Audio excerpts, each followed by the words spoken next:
Կոմիտասն ասաց, որ մեր եկեղեցական և ժողովրդական երաժշտությունը քույր և եղբայր են, որովհետև երկուսի հիմքն էլ նույնն է։ Շատ անգամ օտարները չեն տարբերում մեր եկեղեցական և ժողովրդական երգերը, այնքան մեր համար է տարբեր, այնքան խորքով նույնն են։ Օրինակ, ասենք, եթե ես երգեմ ժողովրդական երգերից ձեզ համար, ասենք,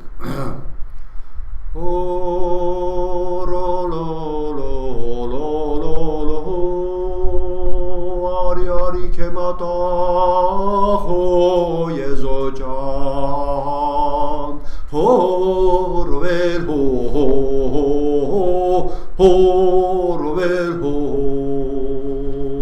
կամ ասենք երգեմ հավիկ մի պայծար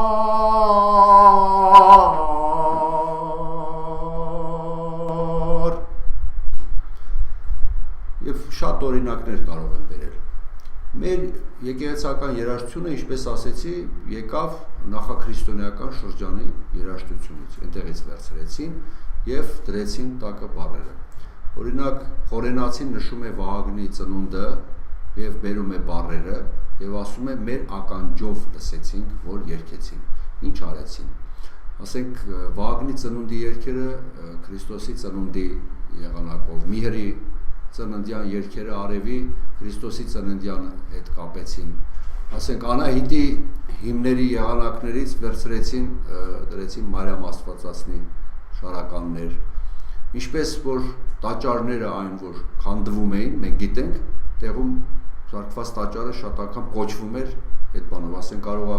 Անահիտի տաճարը քանդվեր, տեղում սարքվեր Մարիամ Աստվածածնի տաճար, Վահագնի տաճարը քանդվեր, այնտեղ սարքեին Սուրբ Կարապետի, որ կապեին դրա հետ այս տաճար եւ այլն, այսինքն փոխարինում էին այդ բանով։ Եվ ահա շատ հետաքրքիր բան կա, որ բոլոր ծննդյան երգերը մեր եկեղեցական վերագրվում են խորենացուն, այսինքն հեղինակը խորենացին է։ Հեղինակ ասելով մենք ինչ պիտի հասկանանք խորքում, որ խորենացինը վերցրել ծննդյան երգերը հին և դարձրել քրիստոնեական, տակը քրիստոնեական բառեր դրել։ Օրինակ խորենացու ծննդյան երգերից ծնունդի մասին է խորհուրդ մեծ և սքանչելի, որ այդ ծառ ասենք ասում է խորհուրդ մեծ և սքանչելի, որ այս մավուր հայտնեցավ։ Ուրեմն, երբ որ այս եղանակի տակ դնում ենք Վահագնի ծնունդի բառերը, ավելի է համընկնում, քան այդ բառերը։ Երկներ երկին, երկներ երկին, երկներ և ծով ծիրանի,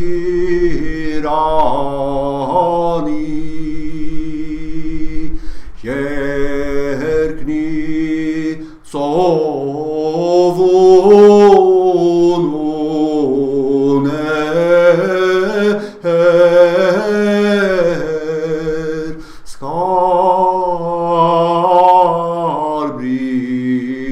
սկարբրիկան եղեգնիկ, and եղեգան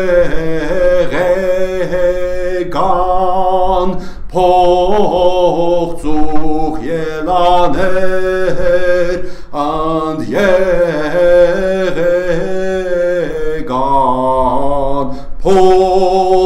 փողոց ելաներ և այլն։ Տեսակ, ես ոչ մի նոտա չեմ փոխել։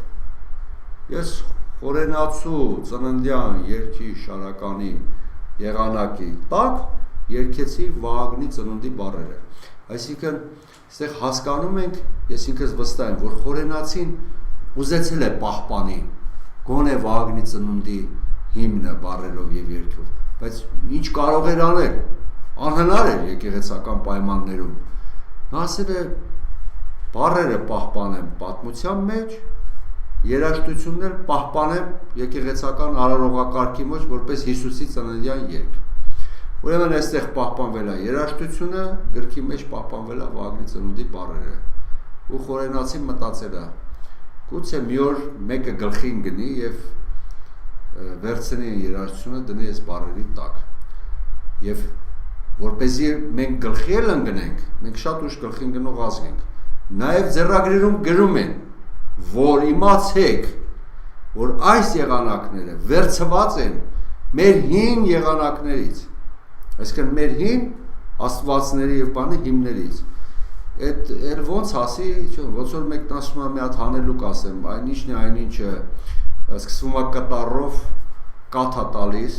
ունի երկու հատ պոս, անուններ կով։ Ու մնում է որ դիմացինը գտնի այդ անունը, բայց դիմացինն ասում է կոկորդիլոս։ Պես որ մենք շատ անգամ հայտնվել ենք այդ վիճակի մեջ մեր աչքի առաջ էլ հիմա անգամ այդ միթե այդպես չէր որ էպոսը պատմում էին դարերով եւ գրառող չկար։ Կանք խազերին։ Ուրեմն այդ մեր երգերը երգում էր բանավոր, որովհետեւ ժողովուրդը եկեղեցին անգիր պահում էր, կարիք չկար գրանցելու։ Կարող է ես ասեմ, որ գիրն էլ գուցե այդպես է այն ժամանակ է հայտնվում, երբ որ բանավոր բանասությունը վտանգի տակ է, արդեն կարող է վերանալ, եւ այդ ժամանակ պետք է գիրը։ Եվ 8-րդ դարում, 9-րդ դարում արդեն տեսան, որ այդ եկեղեցական այդ եղանակները շատացել են եւ կարող է չհիշվեն, ստեղծեցվին նշաններ, հատուկ նշաններ, ինչպես հիրոգլիֆներ ասենք, ով որ չի հասկանում ինչա դա, եւ այդ նշաններով սկսեցին գրառվել մեր եկեղեցական երաժշտությունը։ Դա նոտաների նման չի, որ 12 հենց նոտա լինի գրառես։ Այնտեղ մի նշանը կարող է ցույց տա մի քանի ձայնի բանաձև, 2 ձայն, 3 եւ այլն։ Եվ այդ նշանները հետագայում շատացան եւ խազերը, եւ հիմնական խազերը, ասենք, եթե 10 քանի հատ էին, ապա դարձան 30 հատ եւ ավելին։ Եվ շատ։ Եվ ահա այդ նշաններով գրանցվեցին մեր հոգեվոր երգերը եւ 12-րդ դարում եւ 10-րդ դարում նարեկացու բոլոր տաղերը խազավորված են։ Մեր 1000 շարականը 1000-ից ավել խազավորվեց, պատարակամատույցները խազավորված են, ժամագիրքը խազավորված է, ասերգը խազավորված է, ինչպես ասերգել, ինչպես կարդալ, ընթերցել, երգեցիկ ձևով, նույնիսկ դրանք են նշաններով արված, ինչպես առոգանել։ Եվ այդպես ամբողջ խազավորվեց։ Եվ ստեղծվեց երաժշտության նաև տեսություն։ Հիմա այդ խազերով երգում էին, մարդիկ գիտեին այդ նշանները եւ այդ նշաններով երգում էին այդ եղանակները։ Հետագայում կորավ խազերի բանալին։ Այսինքն 16-րդ դարում, 17-րդ դարում արդեն խազերով կարդացող մարդ չկար։ Ինչի կորավ, դասագիրք չէին ստեղծել մի հատուկ, որ մարդ սովորի, կարծես գաղթի գիտություն է եղել։ Մի կողմից քաղաքական վիճակը, մի կողմից եկեղեցու խեղճ վիճակը, աշճանաբար մի խոսքով փաստն այն է, որ 17-րդ դարում արդեն համարյա խազեր իմացող, կարդացող չկար։ Այդ նշանները դառան այն, ինչ որ եգիպտական հիրոգլիֆները, երբ նոր հայտնագործվել էին, մարդկանց համար գիտնական է, չէին հասկանում, ինչա գրված կամ սա ինչ երաժշտություն է։ Որպեսզի պարզ հասկանաք, ես ասեմ, որ դուք էլ գիտեք խազեր, մինչև այսօր օգտագործում եք, ամենապարզագույն խազերը այն, որ դուք օգտագործում եք, բութ, շեշտ, միջակետ, ստորակետ, վերջակետ, հարցական նշան, այդ որ ասում եք, իսի նշաններ չի եղել, որ դուք այսօր օգտագործում եք, դրանք բոլորը երաժշտական նշաններ էին, 5-րդ դարում, մի կետով միջակետներ, տողից ներքև ստորակետ, տողից վերև վերջակետներ, հետո երկրորդ կետը դրեցին, որ ցույց տան սա բարձր ձայնն է, տակից էլ գիծ քաշին են մի կետի, որ ցույց տան սա ցածր ձայնն է, նա միջին ձայնն է, շեշտը ձայնը բարձրացնում է, բութը իջեցնում է, ոլորակը չի եղել հարցական նշան։ Ոլորակը ձայնը բարձրացնում եւ իջեցնում է, պարույկը բաղկացած է շեշտի եւ բութի գումարից, շեշտ, բութ, այսպես։ Սա ամենապարզն է։ Հետո մենք ունեցանք նույնիսկ կարդալու համար շեշտերի բազմաթիվ տեսակներ։ Մենք արդեն միջնադարում մենք կարդում ենք, մենք ունենք շեշտի 10-ից ավելի տեսակներ, նայած ինչն է շեշտում։ եւ ունենք բութի տեսակներ եւ երկարացման նշան, որ ասում եք երկարի տեսակներ, վերև երկար, ներքև երկար, մեծ երկար, փոքր երկար, մեծ վերջակետ, փոքր վերջակետ, 4 կետով վերջակետ ունենք, 6 կետով վերջակետ ունենք, մի բանը նախադասություն ես վերջացնում, մի բանը տուն ես վերջացնում, մի բանը մի ամբողջ վեպ ես վերջացնում։ Տեսակները եւ չկար այսօրվա կետադրությունը, որ քննություն են ընդունում ու ասում են դու սխալ դրեցիր, քեզ 4, այստեղ սխալ է ստորակետը դրել, դա ապուշություն է։ Ես դա կարող եմ ասել ցանկացած այսօր լեզվաբանի վստահ եւ իրանք պիտի մեծ համաձայնեն, որովհետեւ հայերենի կետադրության եւ շեշտադրության մասին միակ գիտական աշխատությունը Հայաստանում, որ գոյություն ունի, դա ես եմ գրել եւ հրատարակել 1990 թվականին 800 էջ, որտեղ բոլոր մեր քերականների 5-րդ դարից սկսած ամբողջ ձեռագրերի մատենադարանի եւ քերականների օրենքները իրենք ինչ են ասում, այդ ամբողջը մեջ կա։ Այսինքն ինձանից բացի թող ներեն մեր գիտնականները, մասնագետ չկա։ Ես մասնագետ ասելով մի հատ ճշտեմ ասենք առաջ։ Ես մասնագետ ասելով միշտ հասկացել եմ մարդ, որը բան ունի գրած։ Սրճարանում խոսող մասնագետներ ես չեմ հասկացել, որովհետեւ այսօր լսում եմ շատ երաժշտագետների անուններ, որոնք ոչինչ չունեն գրած, ինչ որ ասում են սրճարան, ասում են որտեղ ասած, ասում են սրճարանում, հեռուստատեսությամբ, ասին է ժուրնալիստ է, ոչ թե երաժշտագետ։ Դաշնամուր նվագել գիտեր, ասում է չէ, ասում են հետո ինչ կոնսերվատորիան ավարտել։ Հիմա այդպիսի մի բանակ կա մեր երաժշտագետների, որ երաժիշտ չեն։ Դաշնամուր նվագել չգիտեն, երգել չգիտեն, ոչինչ չեն գրել, գիտնական են։ Սրճարանների եւ հեռուստատեսությամբ կարելի է քիթը վերցնել, այդպես էլ տա։ Այս ինչ որ անում են մեր երեխաների գլխին տերոր է։ 19-րդ դարում չկար այդպիսի կետադրություն, այդպիսի շեշտադրություն, նույնիսկ Մխիթարյանները, մեր այդ հսկաները որ անում էին։ Մի հատ պարզ օրենք կար, ձեզ ասեմ, վերջացնեմ։ Դուք սովորում եք ինչա միջակետը, սովորում եք ինչա զորությունը շեշտի, ինչ ուժ ունի, բութը ինչի համար է, եւ ազատ եք կետադրելու, շեշտադրելու, նայած ինչպես դուք կկարդաք, ինչպես եք զգում այդ տեքստը։ Դուք պետք է շեշտադրեք, կետադրեք այնպես, ինչպես դուք զգում եք։ Մոտավորապես այսօրվա այս օրենքները նման են նրան, գուցե ես շեղվում եմ, բայց ասեմ, որտեղ մեծ ցավ է մեր ուսանողների համար։ Այս օրենքները նման են նրան, որ քերականության մեջ հայերենի գրված լինի, հենց որ գարուն բառին հանդիպեք, պիտի անպայման ասեք կանաչ գարուն։ Եթե ուրիշ բառ ասեցիր, նույն բանն է։ Օրինակ դուք կարող եք ասել ինչի է որից առաջ ստորակետ դրվում, ով կարող է ասել։ Ես գնացի տուն, որ հաց ուտեմ։ Եթե ստորակետը չլինի, չի հասկացվում։ Ինչի են գրում ընդհանրապես, գիտեք, գրում են, որպեսզի միտքը հասկանան, որ միտքը քեզ փոխանցի գրավոր։ Եթե ես ասում եմ, ես գնացի տուն, որ հաց ուտեմ, ստորակետ չդնեմ, դու ինչ ես, ինչը տարբերվեց այստեղ, ինչը չհասկացար, հա? Կամ դա ինչ ապուշություն է, որ ասում են բացականչականի վրա դնում են երկարացման նշան։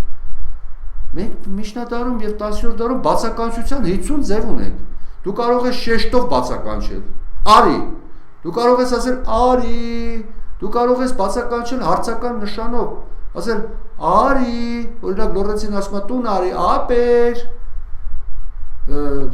Այս նշանների հարցը որ կապել են մեր երեխաների գլխին, ստե բուտ, ստե բան, դա աբսուրդ է ուղղակի։ Դա պետք է հանել եւ սովորեցնել զորությունը։ Դրա համար իմ գրքում այդ 800 էջանոց ամեն նշանի մասին բոլոր միջնադարյան տեղեկություններ կա։ Շեշտը ինչ զորություն ունի, սորում ես միջակետը, զորություն, հետո ազատ է շեշտադրելու, կետադրելու։ Մեր ոչ մի լուրջ գրող չի կարացել այդ ձևի կետադրի եւ ստեղծի գրական արժեք։ Ցույց տվեք մեկին։ Այսօր եթե Հրատ Մաթեոսյանի գործերի կետադրությունը վերցնեք, նա 2 պիտի ստանա համասարանում։ Բակունցը, Թումանյանը, բոլորին պետք է 2 դնեք։ Վերջացրեք դա մենք բոլորս գիտենք ինչի է դա ստեղծված, դա հայտնի բան է, դա հացի խնդիր է այդտեղ, դա բոլորին կապ չունի, ոչ քերականության հետ, ոչ էլ կետադրության հետ, դա լրիվ, դա տնտեսական հարցի է վերաբերում, հումանիտար հարց չի, դա տնտեսական գիտության հարց է։ Ասենք խազերին, ուրեմն խազերը ասեցի, որ բանալին կորավ եւ հազարավոր երգեր խազավորված են։ Պատկերացրեք 280 շարակնոց, որ ամեն շարակնոցում 1000 երգ է մեր շարականները։ Խազավորված մատենադարանում դրված է։ Եվ այդ ամբողջը չես կարողանում կարդալ։ Կիլիկիայի ամբողջ այդ վանքերում, Սիսում, բանում կենտրոններ են, խազագիտական կենտրոններն էին, որ երաժշտություն բաներն։ Եվ ոչ միայն խազ ասելով խազ պիտի ասան, դա մի տեսություն էր ամբողջ, երաժշտական եւ աշխարհի պատկերի տեսություն։ Ուրեմն կորավ բանալին եւ հայ ժողովուրդը մեր եկեղեցին սկսեց բանավոր երգել, այսինքն հիշողությամբ պիտի երգի, չէ, խազը չի հասկանում, հիշում է, չէ, այն տերտերը սենց էր երգում, ես սենց եմ երգում, վարդապետը սենց էր երգում, եպիսկոպոսը մեր բանավոր երգելուց փոխվում է, չէ, աղավաղվում է, մի 10 տարում մի երգը երգում են, բայց մենք 300-400 տարի բանավոր ենք երգել։ Որքան կփոխվեր, շատ անգամ երբ հիշում էին մի եղանակը ճիշտ, մնացած բոլոր շարականները երգում էին այդ մի եղանակով, որտեղ գիտեն սա ճիշտ են հիշում։ Նրանց եղանակները կորած են։ Եվ ահա Կոմիտասը 20 տարի զբաղվեց այդ հարցով։ Տաշանակիր դար, դա իրանից շատ ժամանակ է խլել։ 20 տարի նա հարյուրավոր ձեռագրեր ուսումնասիրել, գնացել է Սուրբ Ղազար կղզի այնտեղի ձեռագրերն նայել։ Քանի որ դասագիրք չի պահպանվել, պիտի հաթերթես, որ այդ նշանի մասին մի տեղեկություն գտնես, մի տողում, մի բանում 500 էջանոց ձեռագիր ես թերթում չկա։ Այստեղ թերթում ես, վայ, այստեղ տեղեկություն Բենկորճի մասին, Պարույկի մասին սենց են ասում։ Այդ բոլորը Երուսաղեմի ձեռագրերն էր նայում, Էջմիածնի ձեռագրերն էր նայում, անընդհատ 20 տարի, նա 20 տարի ինչքան ժողովրդական երգհավաքի գիտականանի ստեղծագործի ինչ որ արել է, այդքան երգչախմբեր է սովորացրել, որ տարածի 300 հոգյանոց երգչախումբ է պահել Պոլիսում, հայ ժողովուրդը դրանից մեծ երգչախումբ չի ունեցել։ Եվ տեսեք, բայց ամեն օր սիստեմատիկ աշխատել է ինքը խազերի վրա։ Եվ ահա 1909 թվին իր նամակում գրում է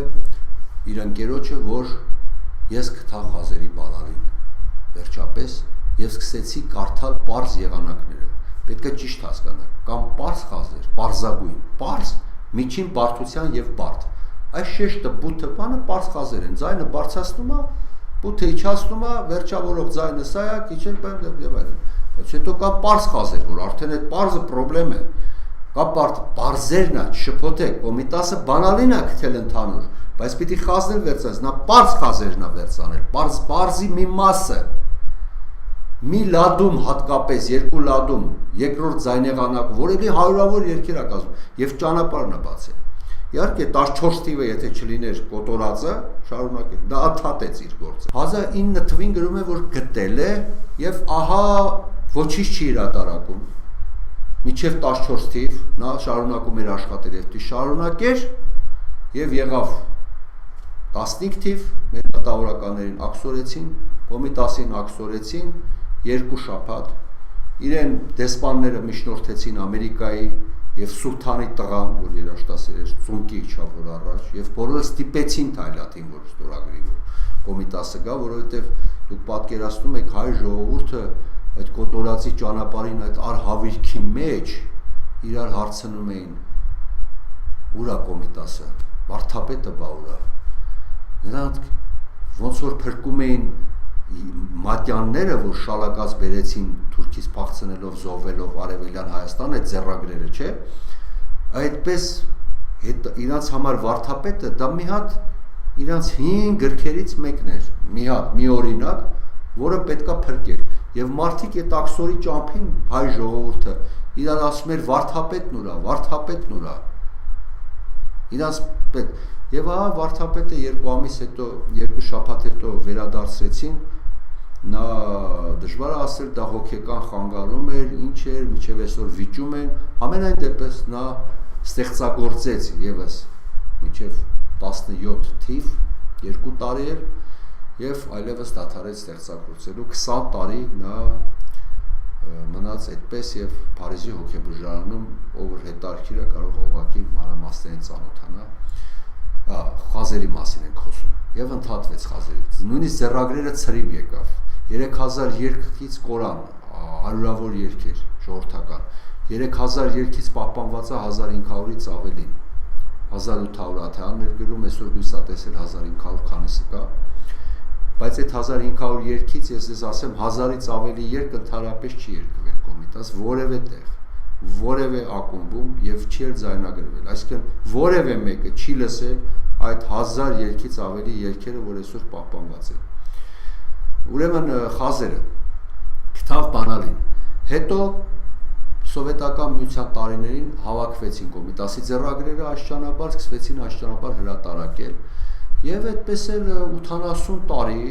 75 տարի ակադեմիան եւ ամեն օր լաց ու կոց էր, որ Կոմիտասը գտավ խազերի բանալին, բայց կորավ այդ բանալին, այդպես է կորավ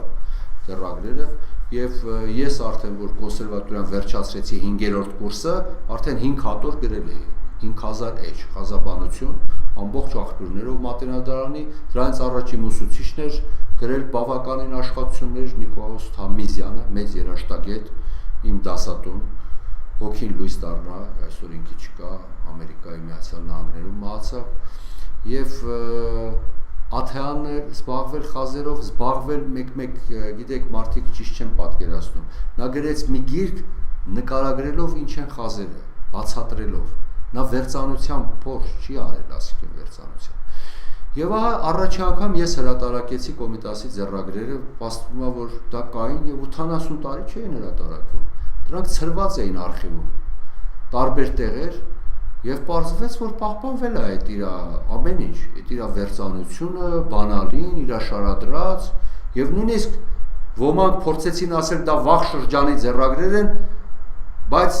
Կոմիտասը ոնց որ ինքը խոսեց, այդտեղ խազավոր ձեռագիր մեջտեղ եկավ, որտեղ տակ գրված էր թվականը 1914 թիվ։ Այդտեղ խոսակցությունը դա էլ փակվեց։ Եվ ես 300 քանի էջ հրատարակեցի դա 2000 թվականին։ Ես դա ուզում եի հրատարակել 1987 թվականին, չհամաձայնվեցին, Գարուն ամսագիրներ չհրատարակեց, նույնիսկ մի քանի էջ չհրատարակեց գրողների միությունը այն ժամանակ չեմ ասի ովքեր էին նախագահ ով էր, որ ասի գնացի ձեռագրերը ձեռքիս, ասեցի գիտեք ձեր գիրքը տպվում է 100,000 տիրաժով, խնդրում եմ ձեր մի գրքի 100,000 տիրաժը թող տպվի 80,000 տիրաժով, այդ 20-ը Կոմիտասի այս ձեռագրերը տպենք, չուզեցին։ Եվ այդպես մնաց, ես Փարիզում դասախոսություն կարդացի, Տիգրան Մանսուրյանի հետ գնացել ենք Փարիզ, հայ երաժշտությունն ենք ներկայացնում այնտեղ, ես այնտեղ միջազգային երաժշտագետներ էին եկել տարբեր ազգերից, ես այնտեղ դասախոսություն կարդացի 88 թվին կարծեմ թե 7-ներ, խազերի մասին Բեռլինում դասախոսություն կարդացի 90-ական թվականներն էր, երբ ներկայացրեցի, երգեցի խազերը, հրատարակեցի Նյու Յորքում, մի խոսքով Լոս Անջելեսում, Նյու Յորքում, չեմ հիշում, որտեղ անօգուտ, ուրեմն չտպվեցին։ Եվ Մեսրոպ Աշճան arczepiskopos-ը, որը մեր այն հոգևորականներից է, որ մեր միջնադարյան ամենամեծ ազգային հոգևորականների հետ կարող եք համեմատել, որ ընդհանրապես տպեց 250-ից ավելի գիրք, անուն, հրատարակեց, ահա իմ այդ աշխատությունը, որը կոչվում էր խազերի կոմիտասյան վերծանության հայտնությունը 2000 թվականի հրատարակություն եւ առաջի անգամ համերգ եղավ եւ երգեցին կոմիտասի վերծանած շարականները եւ հետագայում ես այդ գործը շարունակել էի, գիտեք, արել էի եւ վերծանել էի շարականներ, որոնք այսօր ձայնագրվել են Սաղմոսավանքում, միաձայն, ինչպես հնում էին երգել միայն տղամարդիկ եւ պիտի լինի լազերային սկավառակ, վերջերս անգլերեն թարգմանությունը տեքստերի, այսինքն գիտական աշխատության մասի Ամերիկայում վերջացավ, կհրատարակվի հայերեն, անգլերեն եւ կլինի լազերային սկավառակը, որ հնարավորություն ունեք խազերի վերծանությունները լսելու։ Նրանք տարբեր են, իհարկե մեր եկեղեցական երաժշտությունը այսօրվա որ փոխված է մերն է էլի, որովհետեւ լադերը, ձայնեղանակները երաժշտությունը մեր, բայց իրանք փոխված են։ Այսինքն նույն երգը հիմա ասե երգ, օրինակ խազերով վերծանած երգերը ավելի հնության նմուշ ունեն։ Օրինակ Հայրասկիզբան որ վերօրնյալ դես իդասուց քերով բեից աս քեզ աղա չեմ որ մյակոյոց հավատացելոց զիկուրատի նման երգեր են, ոչ թե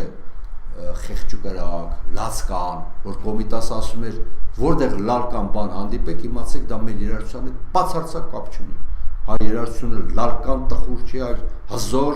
եւ ավյունով եւ բանով։ թուրքական երաժշտությունն այդ լալկանությունը եւ ասում եմ ցավոք սրտի մեր տիրացուները որ աղավաղեցին այդ մեր երգերն էլ լալկանացրեցին,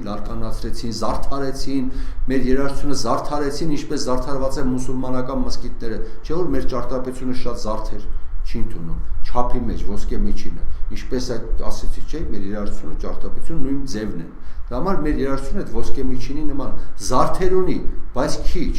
ինչպես կարող ա տեսնեք Զվարթնոցում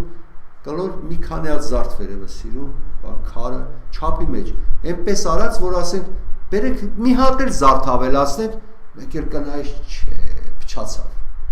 Լավ, մի հատը հանենք, չէ, փչացավ։ Ճիշտ իրա տեղում ամեն ինչ։ Վերջացավ, հա։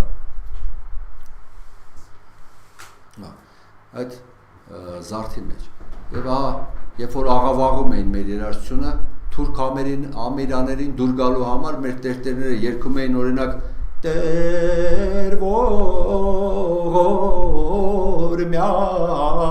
Տեր ողորմյա, այսպեսի բաներով են Տեր ողորմյա, որ դուք գիտեք պարզ Տեր ողորմյա, Տեր ողորմյա, այդ պարզ բանը և եկեղեցու այդ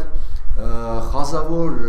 եկեղեցին նաև պահպանել էր մաքուր մի երաժշտություն լույսի հետ կապված, թարապես արևի հետ կապված, է որ մենք ունենք արևագալի երգեր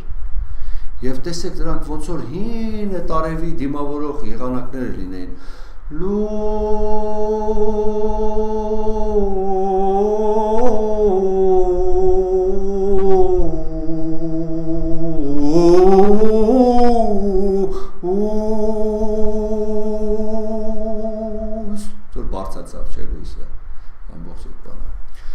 Եվ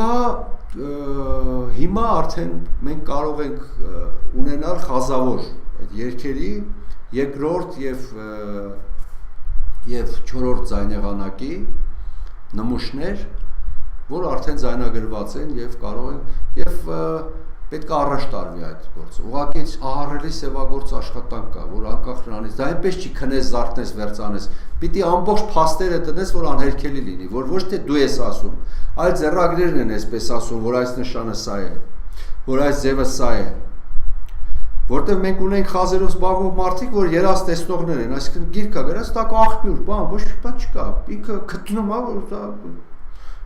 որ սա այդպես է, ու վերջ։ Ով է ասում, իսկ Կոմիտասը ինքը գրեց, որ ճանապարհը դա է, ես ուզում եմ խազերը վերցանել այնպես, որպեսզի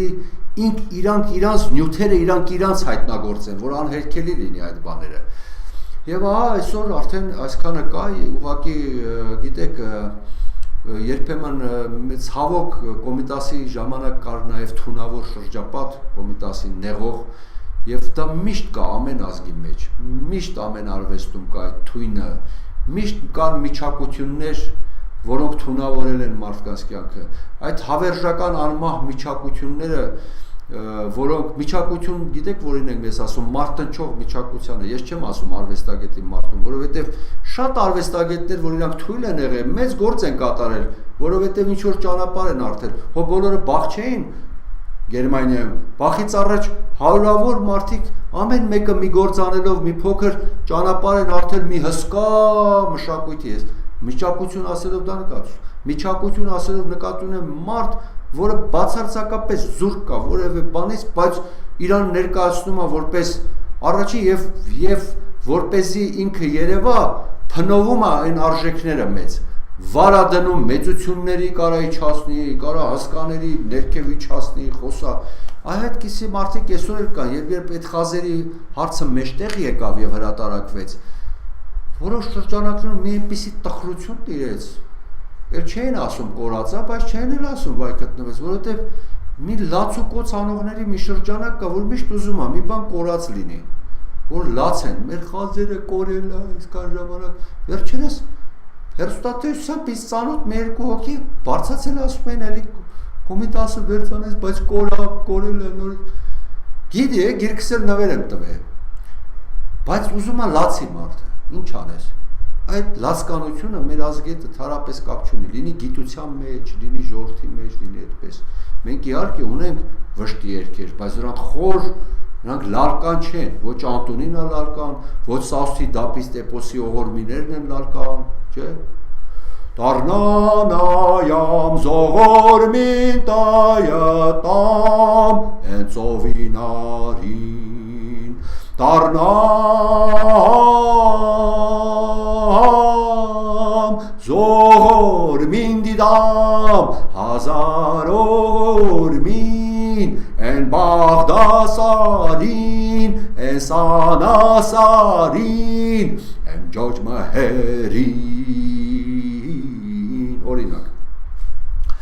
Ուրեմն խազերը մոտավորապես այսքանը խազերի մասին, որովհետև սա շատ գիտական արդեն խոսակցում է։ Ինչ վերաբերվում է տեսությանը, դա մի առանձին նյութ է, որովհետև տեսությունը խազերի մաս է կազմում աշխարհի պատկերի, որը Կոմիտասը սկսեց այդ գործը 14 թվին։ 14 թվականին Կոմիտասը սկսեց զբաղվել աշխարհի պատկերով, մեր ազգի քաղաքակրթության արմատների հիմքը ինչն է եղել։ Բոլոր հին ազգերը շումերներ, եգիպտացիներ, չինացիներ, հնդիկներ եւ այլն իրանց մշակույթի հիմքերի հիմքում աշխարհի պատկերն է։